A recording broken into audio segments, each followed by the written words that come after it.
A ban on smoking in prisons. That's what the government's planning. There's to be a trial period in the spring, and then it'll be brought in across the country over the next 12 months, assuming, presumably, it hasn't caused rioting and chaos by then.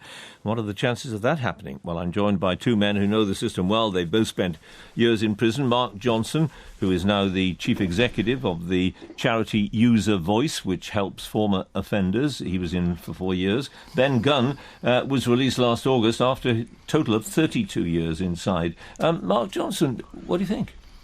I think it's slightly startling, really. I'm quite bewildered by how we've got a serious problem the way we have the rates of reoffending, and they sort of come up with almost like a PR line about something minute as smoking in cells. We work in a number of prisons around the country, and already in communal spaces smoking's banned. The only place that you can smoke is actually in your cell. What if you share your cell with somebody else who doesn't want your passive, the smoke?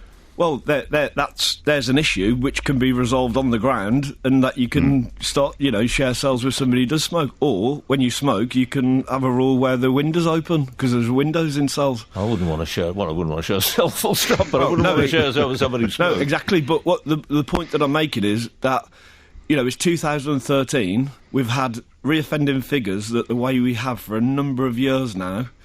I would expect the Ministry of Justice to be coming up with a revolutionary rehabilitation programme and not tinkering around smoking in prison. Well, maybe this is a brilliant idea. See what you think about this as well, Ben Gunn. The idea that you can't smoke if you're a heavy smoker, that's a real deterrent to doing something that's going to land you in jail, isn't it? No, by and large, criminality isn't a rational, calculated choice. It's desperate people doing desperate acts. Or sometimes wicked people, bad people. Oh, surely. yes, but being desperate doesn't preclude being wicked or evil. Well, that's true. That's true. But it's not necessarily a rational calculation, because most criminals tend to be fairly rubbish.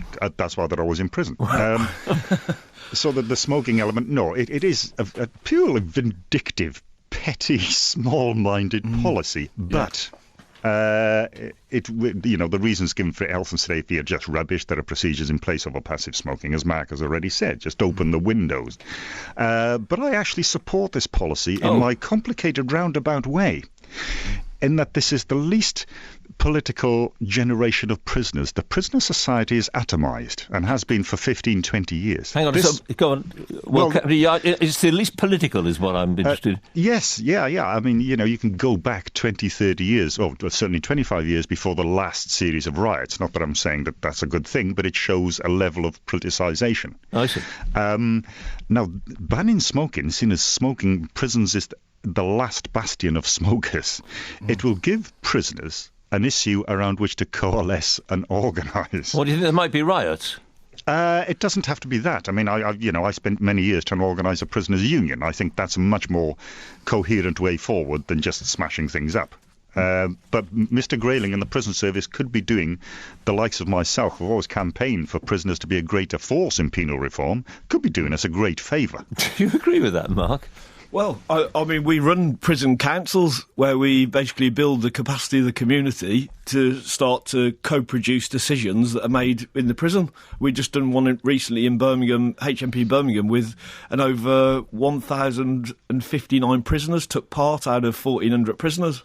And we've had something like 300 proposals that have been put forward by prisoners to the management.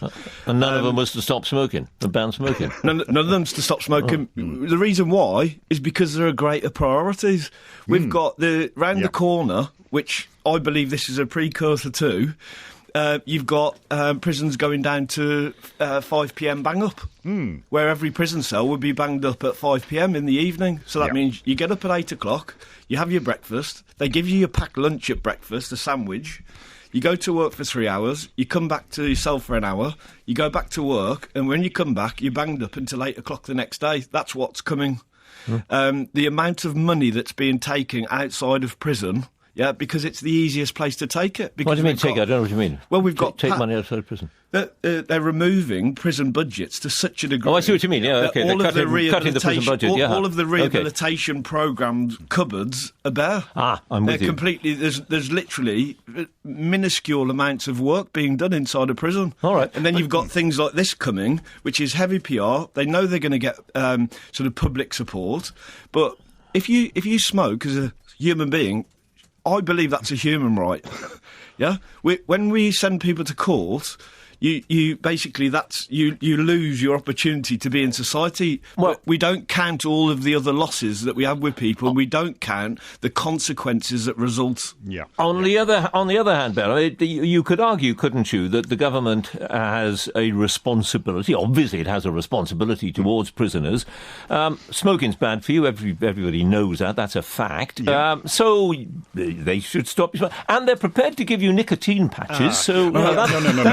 That'll deal with the addiction. No, it really, really won't. Thanks to my 30-odd years, I'm now a 50-a-day man.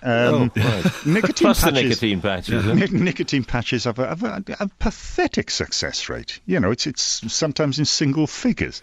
A lot of prisons won't actually dish out the latest generation of drugs to help. They just won't do it. This is just a fascination with the irrelevant on the part of the prison service. Well, there we are, a fascination with the irrelevant. Thank you both very much indeed, Ben Gunn and Mark Johnson. Thanks both. Thank you. Yeah, thanks.